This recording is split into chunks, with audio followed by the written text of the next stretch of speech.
This is our 2,000 square foot backyard dream shop. Now we've built all of this ourselves, pretty much DIY, because contractors cost too much. However, we still got a little ways to go. Our roof's done, wall sheathing's up, windows are fantastic, our doors pretty much hung, and this massive overhead garage door is phenomenal.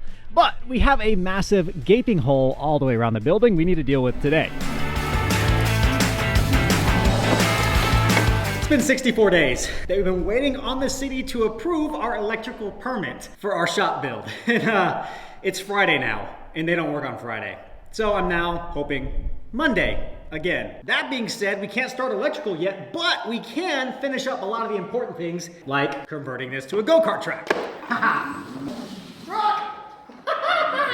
We've been making pretty good progress at the shop so far. From the roof, to the walls, to those windows, to that garage door. Now as fast as someone that works all week and only has the weekends to do this type of stuff can move. But one thing I didn't expect to take absolutely forever was the city to approve a minor addition onto the permit that already exists. I wanted to tackle the electrical rough-in before I started buttoning up a lot of the detail work. Well, it's been 2 months now and we have yet to receive approval or permission to do things with my own property. Since we are stuck waiting, we're gonna go ahead and keep moving with our soffits. Woo! Oh, okay.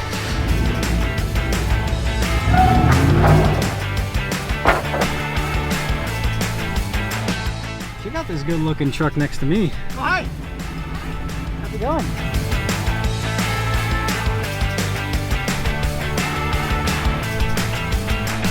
All right, game plan for our project today. We're gonna be covering up the underside of our roof line, or the soffit. The rake ends are quite a bit larger than our eave ends, but we have about 24-inch overhang on the front of the building, and then about 6.5 inches on the eave ends, and in the very back about 7 inches. Regardless, we got a whole lot of LP Smart siding we need to cut to size. We also gotta rip a whole lot of 2x4s because we're going to frame up the underside of the metal purlins to mount that LP Smart siding too. And in theory, we could use wood to metal self-tapping screws to screw the siding directly into the underside of the purlins, but I want that gap because we're gonna be installing some under eave lighting on the front end to make this shop look really nice. It'll give me a space to run that wiring through, so I'm trying to think through these next steps. It is 104 degrees on this beautiful Aloha Friday. You guys are going to a time lapse because it's time for me to get to work.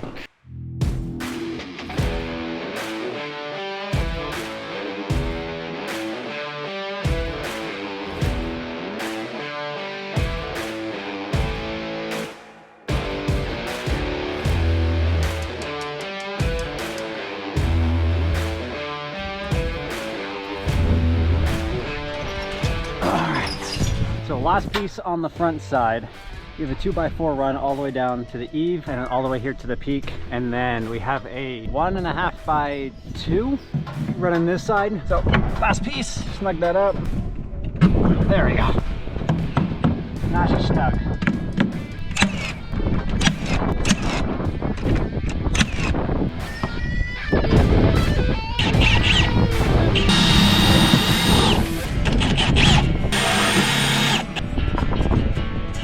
Alright, so the idea is the soffit will mount up to the underside of these 2x4s all the way down. And that's going to give me 1.5 inches of room to run any wiring all the way down without having to drill through all these metal purlins to get down to the electrical source. So all the eave lights that we're going to put on the front side that will illuminate really all this space here and make this building look really nice will be mounted here. And we can just run the wiring. That's the idea anyways.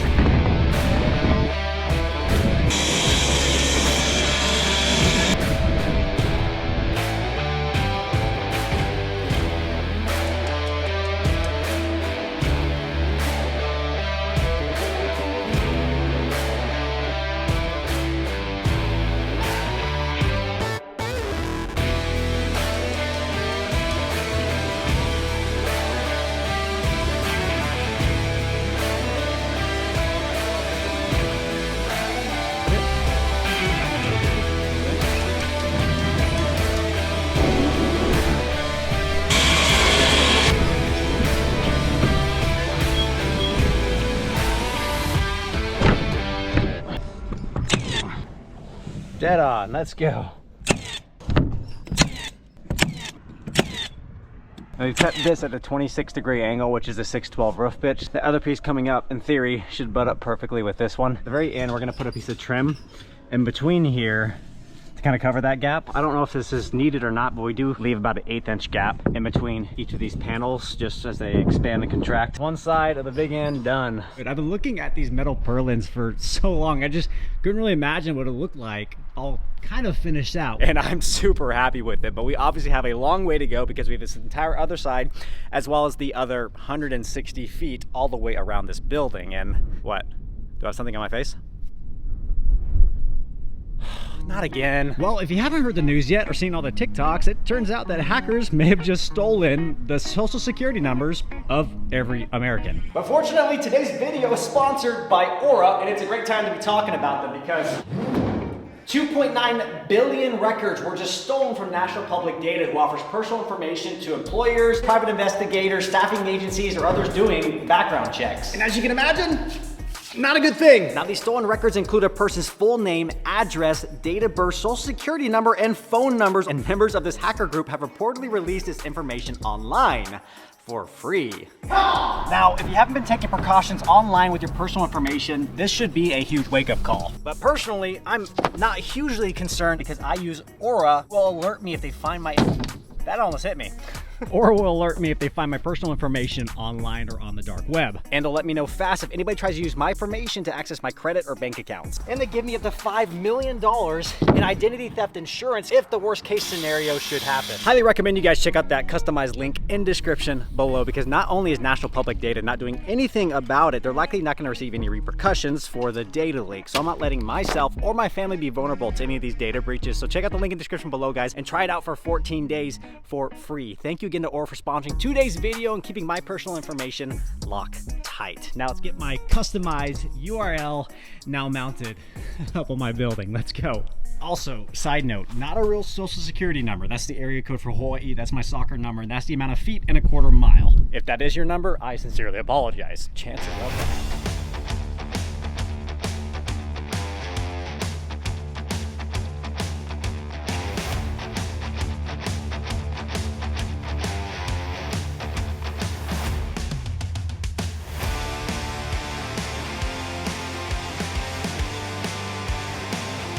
It looks so good, guys.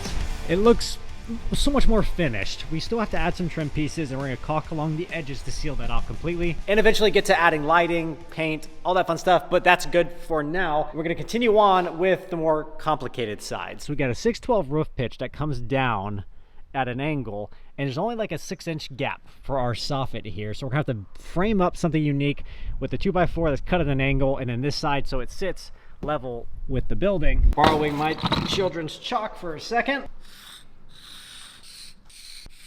Right here and right here is going to be our next soffits we need to build. It's down at an angle. We have our building here. I'm gonna have to cut a 2x4 shaped kind of like that, and then put another one here, and then I'm gonna add that LP smart siding for that to be our soffit. So we got this piece to cut, this piece to cut, got to mount this to the building.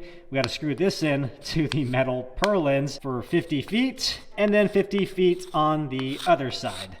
Yay me. But it also gets a little more complicated because I think I need ventilation for my roof. I don't know the actual facts here, so please correct me if I'm wrong in the comments. The final goal is to have my entire ceiling spray foam for insulation. So that's spray foam that'll seal off, add rigidity. But the question is ventilation. I added 3 across the roof when I did the shingles. When this building's done, we have this spray foamed. Are we supposed to have soffit vents or not? I'm going to add them for now so there's airflow and we do have some ventilation. And I guess if I'm wrong, I could just spray foam over the top of the vents. Yeah, that's what I'm going with.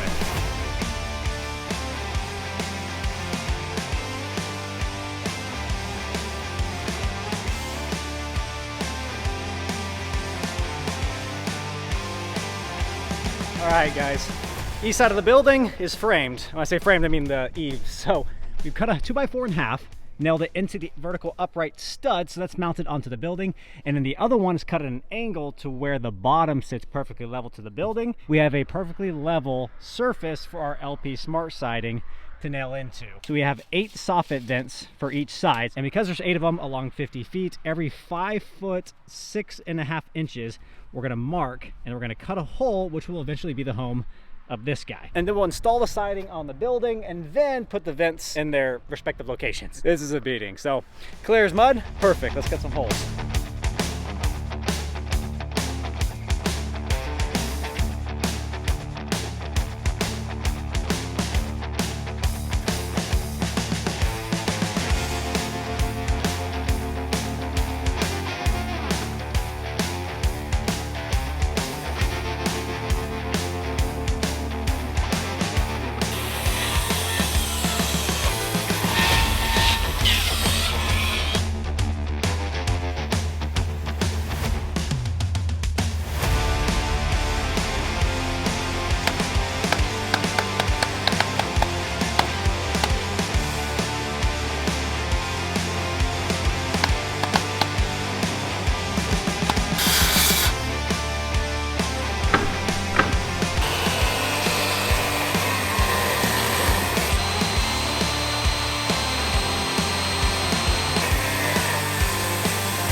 Working in between work right now. We got a few minutes for lunch, which we're going to repurpose in building this thing. Got that 2x2 at an angle so it's sitting level, and then now we're mounting the other one 2x2 to the studs that are the uprights all the way across. That's going to sit level with the eave on the side. That way when we mount that soffit up, the soffit sits flush and level. And obviously we still need to cut all the holes for the vents. Now, one thing that drives me absolutely nuts on both sides, this is not nearly as bad as the other side, is when the metal building company bolted up the building, one of the few things I actually did pay someone else to do, the outside purlins, for whatever reason, weren't straight. So basically, the outside purlins are too long. And because they're too long, they actually bow outward and go back in where they bolted in the middle of the building, and then bow outward one more time until the back of the building. But because of that, our trim we've mounted to the outside of that purlin also has a wave.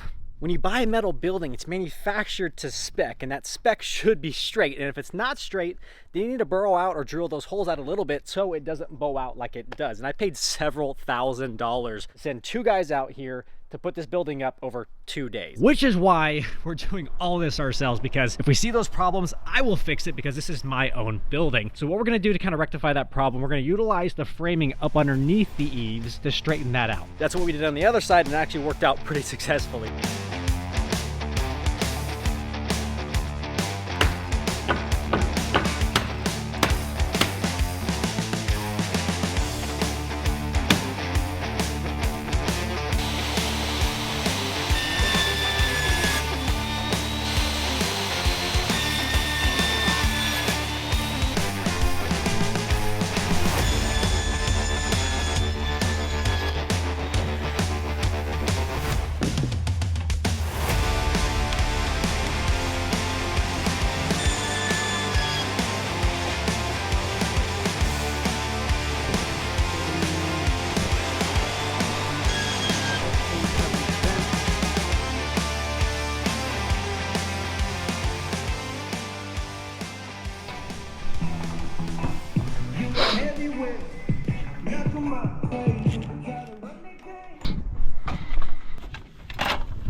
quick run to Lowe's. We get enough material now. It's time to do the back sides. We're gonna go ahead and run a 2x4 all the way up and across, and then mount the soffit onto the 2x4. So again, get a little bit of gap there, and it'll allow us to put some lighting on the back eventually if we want to. That's not the plan right now, but it will allow us to do it later. Easier, right? Maybe. But we gotta move. Let's go.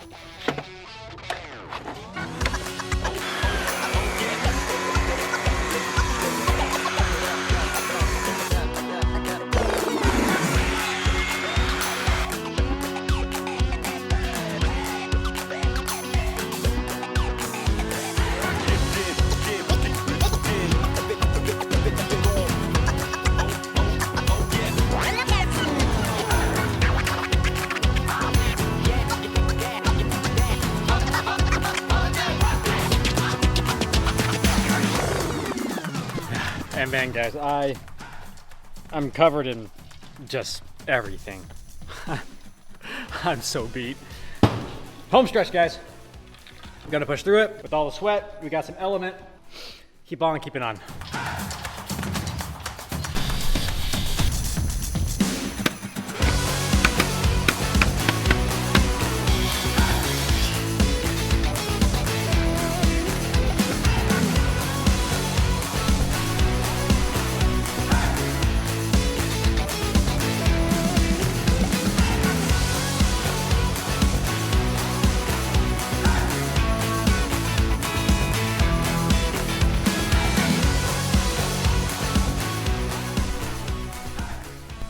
Done.